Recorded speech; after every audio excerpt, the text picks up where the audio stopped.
Howdy, guys, and welcome to Cliff Notes, and welcome to night number 81 of the overnight feed recaps for Big Brother season 26.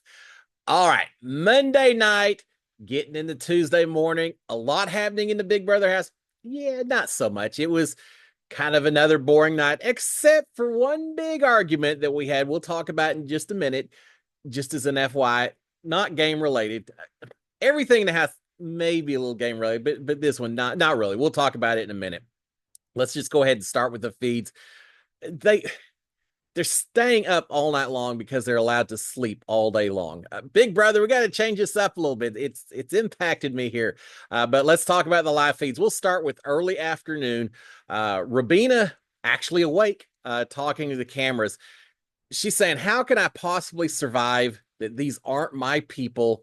And that basically she's recognizing it's three versus one. She says the cool people versus the non-cool people, and she said, "No, I'm a cool person." So now it's the athletes versus myself.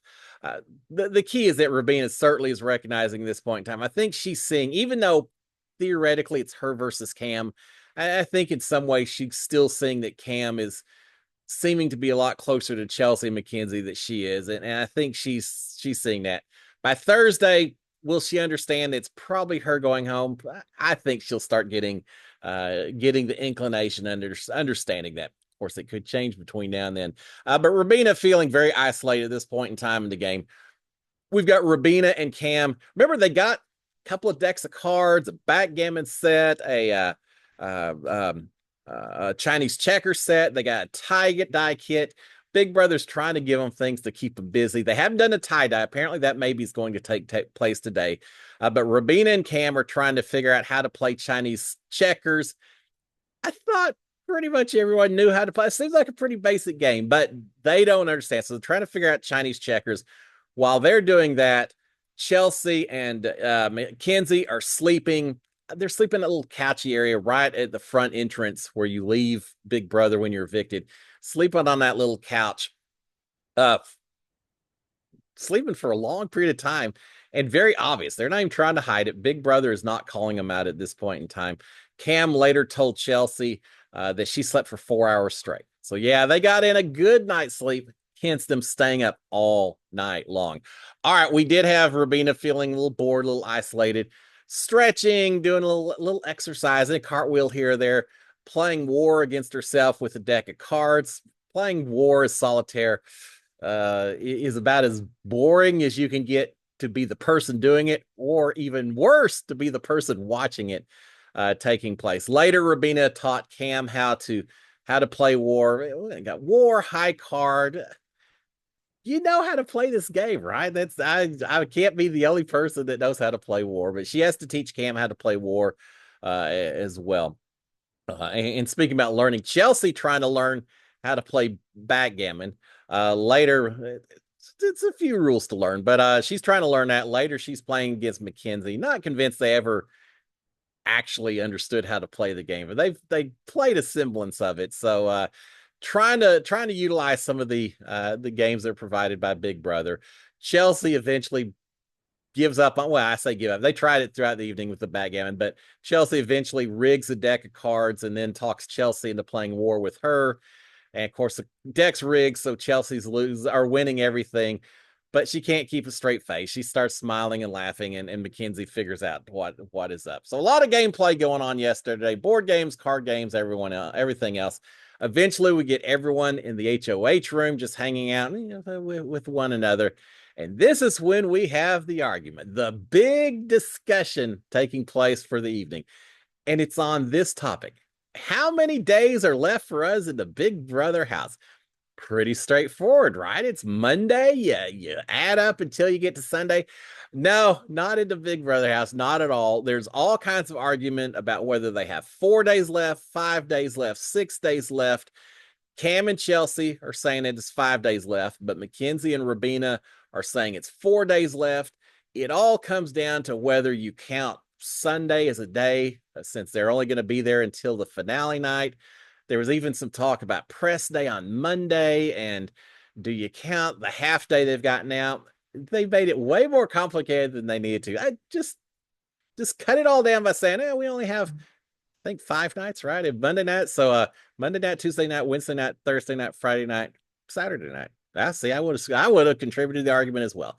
But yeah, they're going back and forth with the arguing on that. Now, are they serious? No. But they are loud and they're insisting. And even though they're not serious, when you play the game of Big Brother, even the tiniest little thing can show some cracks, show some divisions. And I don't know. I think more than anything else, this just shows that they're just ready to get out of there. You can't even have a discussion on something as basic as that without people going after each other. And again, it was good natured. Nothing's going to come of it, but just yeah, back and forth on how many days are left in the Big Brother house. When I was in the house, all I know is that once you got to single digits, whether it was 8 or 9 or whatever, it meant that the end was near, and it certainly is near for them. All right, eventually everyone just decides that they're just going. I think someone eventually said, "All right, we'll just call it 5.5 days. Let's just split the middle and call it good." Everyone's back to eventually trying to play backgammon. Cam's doing a magic trick, followed by Mackenzie. Gotta say now, Cam had a bigger name. Cam, the Magis Cam. Yeah, the dad joke in there somewhere. Cam the Majid Cam. He had the better name, but yeah, we'll say Mackenzie maybe a little stronger on a few of the card tricks. But he's doing card tricks. Mackenzie's doing card tricks. Eventually, they had discussions later in the evening. I think it was Rubina said, if the guy you're dating knows magic tricks, is that a red flag or a green flag? And I think Mackenzie said, well, as long as he knows the same tricks I know, and it keeps my nieces and nephews entertained, I'm fine with it. If he knows a whole lot of tricks, maybe not so much. So a little talk about magic at that point. There's also these house guests. I'll just chalk it up to these house guests being tired and being having the brains just shut off a little bit until they get to the next stage of this game. They're talking about popcorn. I think it started off with a discussion of what else you can make Rice Krispie treats with other than Rice Krispies. And eventually the conversation turns to popcorn. Cam asks where popcorn kernels come from. Everyone else in the house seems equally stumped about where popcorn kernels come from. Don't they know? They come from the store, right? Yeah. No, they truly did not seem to know where popcorn comes from. It's kind of built into the name itself. But and again, I'm gonna chalk it up to just them being in this house way too long and not being exposed to the big wide world. Hey, they've gone 80 something days without the internet, so we'll give them that. But they talk about that later. Cam talks about that he applied once for a job as an HVAC technician, and he has no clue what HVAC is. Mackenzie explained it to heating, ventilation, AC, HVAC. Explained it was all about heating and air conditioning. And so, yeah, I guess I guess he's pretty open to whatever kind of work was involved with that one. But yeah, I had to get a little explanation on what HVAC was. So yeah, these house guests struggling a little bit yesterday. All right, we've got Chelsea and Mackenzie at one point. They spent a lot of time up in the HOH room, everyone combined. But for a little while, we had Chelsea and Mackenzie alone in the HOH room. They're discussing how the finale show is going to go schedule wise, and when does the jury come in? When is the final person sent out? Which happens first? Does the jury get to deliberate? Just a lot of bits and pieces about how the finale actually works itself. And then it turns into a little paranoia, a little suspicion. Mackenzie's worried because she says Rubina had a long diary room session during the day. And she's saying, who has she talked to that she can talk that long? What is she talking about in there? Because I haven't seen her do anything that would suggest that she needs a long diary room session. So it doesn't take much to get someone paranoid in the house at this point in time. Mackenzie is worried that there's something she doesn't know about just based on the length of the diary room session. Well, Rubina is on the block, and there is a good chance that she's going home. You can get a lot of content out of that, especially when the only other content is watching people play war and backgammon and things like that. So, but she's a little worried about that. Later, while they're looking at the memory wall downstairs, Mackenzie tells Chelsea that, as I look at Rubina's picture, something just seems off. It's the picture they've been staring at all season long, but now that you don't have anything else to worry about, it seems a little bit off. So yeah, Mackenzie getting a little paranoid bug going on here. And at this point, talking about the diary room session, Mackenzie is thinking that if Rubina was to make it to the final two, which they don't want. Obviously, they want the two of them. But if Rubina was to make it to the final two, Mackenzie's pretty certain that Cam would actually vote for her over Chelsea or Mackenzie. But she doesn't think that Rubina would vote for Cam over Chelsea or McKinney. Mackenzie. So yeah, thinking that that Cam maybe is a little dangerous from that standpoint, more so than Rubina. Everything else we've been hearing though, it still seems to be leaning towards sending Rubina out the door. But yeah, thinking Rubina is a lot more likely to vote, stick with the ladies if it comes down to a vote. Mackenzie is saying that Cam and Rubina didn't do anything for their game to still be there. There's zero they've done that they deserve to be there. Chelsea offering up the counter argument saying, well, the fact that they're still here is testament to their game. They got here somehow, even if they didn't do anything necessarily to deserve it. They've done what it took to get here. And Chelsea, so it turns a little bit of a discussion about, will the jury recognize that? Mackenzie said they haven't done anything. The jury's going to realize that, and they'll never get votes from the jury. Chelsea's saying, no, they're going to stand up and say, hey, we didn't win anything, and yet we're still here. We still figured out a way to get here to the end, and the jury is going to reward them for that. So a little bit of a difference of opinion about whether doing nothing is a merit or a disadvantage when it comes to a jury vote. I'll just say this.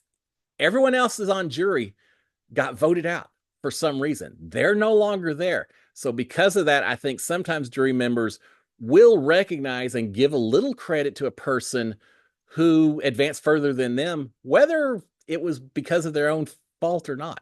It's all going to come down to whether it's a bitter jury or a jury that respects gameplay, I think. But yeah, so they're talking a little bit back and forth about whether that's a good or bad thing that they are still here having done absolutely nothing. Both of them are agreeing that if either one of them is sitting at a final two with Rubina, that Rubina beats them in a final two jury vote because she is so well positioned with her friends on the jury, friends that are fighting for her with the jury vote and all. I get that argument. I still think that Chelsea and Mackenzie, either one beats Rubina at the end, but it's all about perception at this point in time. Chelsea and Mackenzie just want to reemphasize to each other that, hey, we got to take each other because if we don't, we'll probably lose this thing. We can't be taking Rubina or Cam because they could beat us. It's got to be the two of us, and then may the best woman win. All right, we've got all four house guests eventually back up in the HOH room. They're talking about other reality shows. Amazing Race, Survivor, The Summit, things like that. Eventually, the talk turns to dating shows such as The Bachelor. Rubina says that she's too old. Someone says, hey, Rubina, would you do The Bachelor? She said, I'm too old for The Bachelor. And Chelsea says, oh, you could do The Golden Bachelor. That's a zing. Yeah, hey, Zingbot could have used that one. Rubina handles it. Okay, Rubina says, yeah, I'll wait a few years before I do that. But that is mentioned. Chelsea wants to be the host of The Bachelor. At one point, Cam says he wants to be on a sitcom. When I look at Cam, I always think sitcom, right? I mean, he's so full of personality playing this game of Big Brother. But yeah, so she wants to be host of Bachelor. Cam's okay being on a sitcom as well. Mackenzie's saying that she wouldn't do Love is Blind because in that show, you don't see who the person is, and she's got some requirements in terms of height and everything because of her height. Then, so maybe it wouldn't be the show for her. They're talking about Love Island a little bit. Apparently, Chelsea, well, they all have connections. Cam's got a friend of his who was on The Bachelor. So he's got that connection. Chelsea's got a couple of friends that were on Love Island as well. I don't know who it was. I haven't spent a lot of time watching that show, but a lot of them have friends that have been on other reality shows. All right, we turn from reality shows to talk about potato chips and Beyonce and potato chips and a lot of other just things. It was that kind of night, guys. Finally, Cam's calling it an early night. Yeah, he's going to bed at 4:00, which for these house guests, kind of early night. So Cam's in bed by 4:00 or so. Eventually, downstairs in the bathroom, Rubina actually has decided to talk game with Mackenzie. Yeah, sort of. She says, hey, it's kind of late, Mackenzie, tonight, but once we get some sleep and everything, you have a chance to talk to me tomorrow. And Mackenzie says, sure. Yeah, absolutely. Later, Mackenzie tells Chelsea about it. They're both saying, why'd she wait so long? she got 2 or 3 days left, and there's nothing to be done between now and then. But she's saying, yeah, she wants to talk to me. It's late, but at least she wants to talk to me tomorrow. So we'll see how that works out. We've got Chelsea and Mackenzie eventually alone. Rubina calls the night. Chelsea and Mackenzie alone in the HOH room, drinking tea, just going back and forth, going on and on and on and on and on about how no one else deserves to win Big Brother this season. It needs to be the two of them, how they'll fight for each other if they end up on jury. I'm not ever telling someone that, hey, if you send me to jury, I'll fight to make sure you win. I'm never saying that. I'm going to make them think that if they send me out the door, I'm going to do everything against them when it comes to jury. But both of them saying they'll fight for each other if something doesn't work out just right.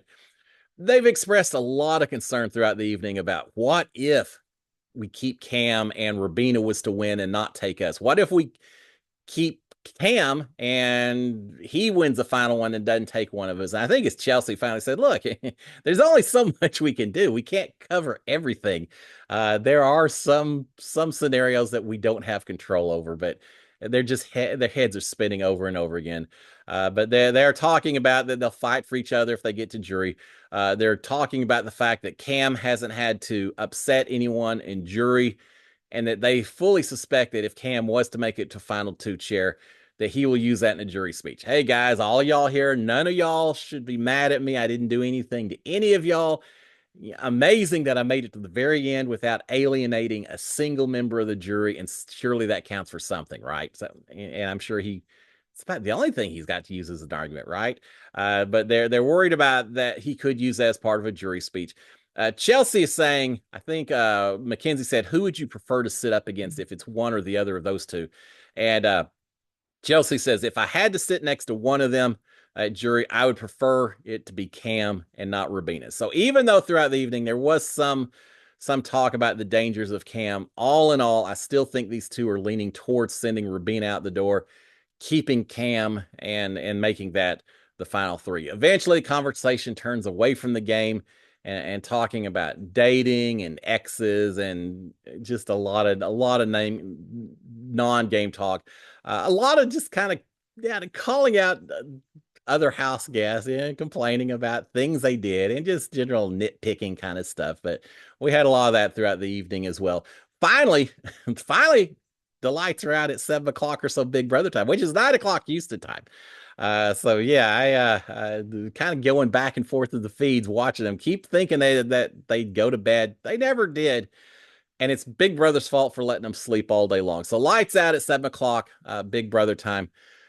Big Brother, if you're watching this, production, please, I'm asking you, wake them up early, make them stay awake all day long. If you do that, they're going to be incredibly grumpy. Grumpy people sometimes create drama and all kinds of extra excitement in the house. We need something like that. So make them stay up all day long. Or even better, we've got a long drawn out thing. Here's something that I don't think these house guests have thought about. We've got several days. They have not had a luxury competition. During my season, we had a luxury competition. The winner won 5,000, 10,000. I don't remember. Won some money. Have a luxury competition today during this downtime, this boring time. Make sure it's something that depends a little bit on memory or observation, something like that. Let's see how they perform when money's on the line, but they have zero sleep, and let them get some repercussions for staying up all night long. So there you have it, guys. Again, in summary, what's the game talk? I guess they're still leaning towards sending Rubina out the door, and Rubina has finally decided that maybe she'll talk to Mackenzie at some time today and brought up the topic, and that's about it. And the rest is just trying to figure out how to play backgammon and just falling back on that age-old question about where the heck does popcorn actually come from. Maybe they'll figure out. If not, they'll get told on a finale night. What's the bigger surprise it's going to be to the house guests? Where popcorn comes from, or the fact that Joe Biden is no longer running for president? You're right. They don't know that. There's so much these house guests don't know. They're going to get all kinds of information on Sunday at the finale night. All right, guys, with that, I'm going to shut it down. Y'all have a great Tuesday. I'll be back tomorrow morning to give you all the crazy stuff that happened inside the Big Brother house over the next 24 hours. Until then, SKD 143. Cheers, my friends.